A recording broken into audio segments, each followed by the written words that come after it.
அனைவருக்கும் வணக்கம். இது உங்கள் பிரமிட் ஐஏஎஸ் அகாடமி வழங்கும் ஏப்ரல் 2ஆம் வாரத்திற்கான டாப் 10 நியூஸ். இந்திய கடலோர காவல்படையால் தமிழ்நாட்டின் ராமநாதபுரம் மாவட்டம் ராமேஸ்வரத்தில் நீர்வாழ் மையமானது 2024 ஏப்ரல் 6 அன்று திறந்து வைக்கப்பட்டது. பாதுகாப்பு அமைச்சகத்தின் கீழ் கடந்த 1977ஆம் ஆண்டில் நிறுவப்பட்ட இந்திய கடலோர காவல்படையானது கடத்தலை எதிர்த்து போராடுவதையும் கடல் வளங்களை பாதுகாப்பதையும் நோக்கமாக கொண்டது. CIDC construction industry development council இந்திய அரசின் கட்டுமான தொழில் மேம்பாட்டு கவுன்சிலானது 15வது விஸ்வகர்மா விருது 2024 சென்னை மெட்ரோ ரயில் நிறுவனத்திற்கு வழங்கியுள்ளது. சமூகத்தின் தேவைகளை பூர்த்தி செய்யும் மேம்பட்ட உட்கட்டமைப்பை வழங்குவதற்காக இந்த விருதானது சென்னை மெட்ரோ ரயில் நிறுவனத்திற்கு வழங்கப்பட்டுள்ளது. World organisation of writers WOW உலக எழுத்தாளர்களின் அமைப்பானது உலக இலக்கிய பரிசை புகழ்பெற்ற கன்னட எழுத்தாளரான மம்தா ஜி சாகர் அவர்களுக்கு வழங்கியுள்ளது. இந்த விழாவானது நைஜீரியாவில் உள்ள அபுஜா என்ற இடத்தில் நடைபெற்றது. உத்தரப்பிரதேசத்தில் உள்ள பந்தேல்கண்ட் பகுதியில் விளையும் கத்தியகுஹு என்று அழைக்கப்படும் ஒரு வகையான கோதுமைக்கு GI ஜியோகிராபிக்கல் இண்டெக்ஸ் புவிசார் குறியீடு வழங்கப்பட்டுள்ளது. குறிப்பாக பந்தேல்கண்ட் பகுதியின் வறண்ட நிலப்பரப்புக்கு ஏற்றதாக இந்த கோதுமை இருக்கிறது.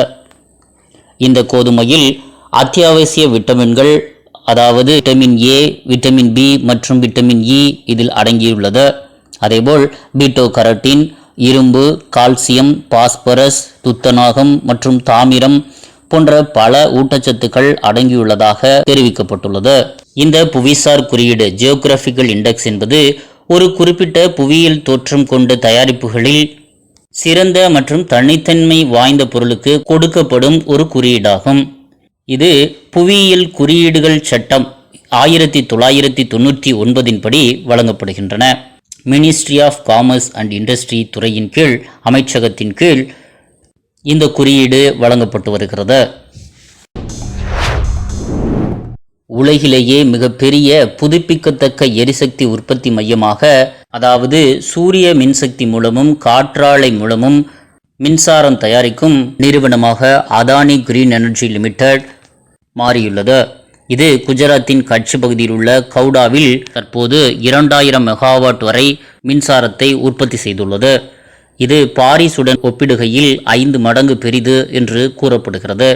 அதேபோல் இந்த உற்பத்தி மையமானது சுமார் 538 சதுர கிலோமீட்டருக்கும் கூடுதலான நிலப்பகுதியை கொண்டிருக்கிறது. இந்திய அரசானது 2வது வெளிநாட்டு துறைமுகத்தை தன்னகமாக்கியுள்ளது. அதாவது இந்திய அரசானது ஏற்கனவே சாபஹாரை அடுத்து மியான்மரில் உள்ள சிட்வி எனப்படும் 2வது வெளிநாட்டு துறைமுகத்தினை இயக்குவதற்கான உரிமையை பெற்றுள்ளது. ஹெபாடிட்டிஸ் B என்று சொல்லக்கூடிய உலக கல்லீரல் அலர்ஜி நோய் குறித்த அறிக்கை WHO வேர்ல்டு ஹெல்த் ஆர்கனைசேஷன் வெளியிட்டுள்ளது. இதன்படி 2022ஆம் ஆண்டில் சீனாவிற்கு அடுத்தபடியாக 3.5 கோடி நோய் தொற்றுகளுடன் B மற்றும் C வகை கல்லீரல் அலர்ஜி ஹெபாடைட்டிஸ் நோயாளிகளின் எண்ணிக்கையில் இந்தியா 2வது இடத்தில் உள்ளது. அந்த ஆண்டில் உலக அளவிலான மொத்த நோய் பாதிப்பில் இந்தியாவின் பங்கு 11.6% இருந்ததாக கூறப்பட்டுள்ளது. இதிலும் ஹெபாடைட்டிஸ் B மற்றும் C வகை கல்லீரல் அலர்ஜி நோய் தொற்றுகளால் உலகளவில் தினமும் 3500 பேர் உயிரிழப்பதாக இந்த அறிக்கை சுட்டிக்காட்டியுள்ளது. 77வது கன்ஸ் திரைப்பட விழாவானது பிரான்ஸ் நாட்டில் மே 14 முதல் 25 வரை நடைபெறவுள்ளது. இதில் உச்ச அங்கீகாரமாக கொடுக்கப்படும் விருதானது கோல்டன் பாம் விருது ஆகும். 30 ஆண்டுகளுக்கு பிறகு இந்திய இயக்குனர் பாயல் கபாடியா அவர்கள் இயக்கிய all we imagine as light இந்த படமானது தகுதி பெற்றுள்ளது. ஏற்கனவே 1983ஆம் ஆண்டு மிரினால் சென் அவர்கள் இயக்கிய காரேஜ் என்ற படமானது இந்த கோல்டன் பாம் விருதிற்கு தகுதி பெற்றிருந்தது. ஆனால் 1946 சேத்தன் ஆனந்த் அவர்கள் இயக்கிய நீச்சா நகர் என்ற படம் மட்டுமே இந்த விருதை பெற்றுள்ளது என்பது குறிப்பிடத்தக்கது. இதேபோல் இதே இயக்குனர் கபாடியா அவர்கள் ஏற்கனவே எ நைட் ஆஃப் நோயிங் நத்திங் என்ற படத்திற்கு 2021 இதே கேன்ஸ் திரைப்பட விழாவில் கோல்டன் ஐ விருதை பெற்றிருந்தார் என்பது குறிப்பிடத்தக்கது. லூனார் போலார் எக்ஸ்ப்ளோரேஷன் மிஷன் லூபாக்ஸ் என்பது இந்திய விண்வெளி ஆய்வு மையம், அதாவது இஸ்ரோ மற்றும் ஜப்பானிய விண்வெளி ஆய்வு முகமை ஜாக்சா ஆகியவற்றுக்கு இடையேயான ஒரு திட்டமாகும். இது நிலவின் தென் துருவ பகுதியை ஆராய்வதற்கான கூட்டு திட்டமாகும்.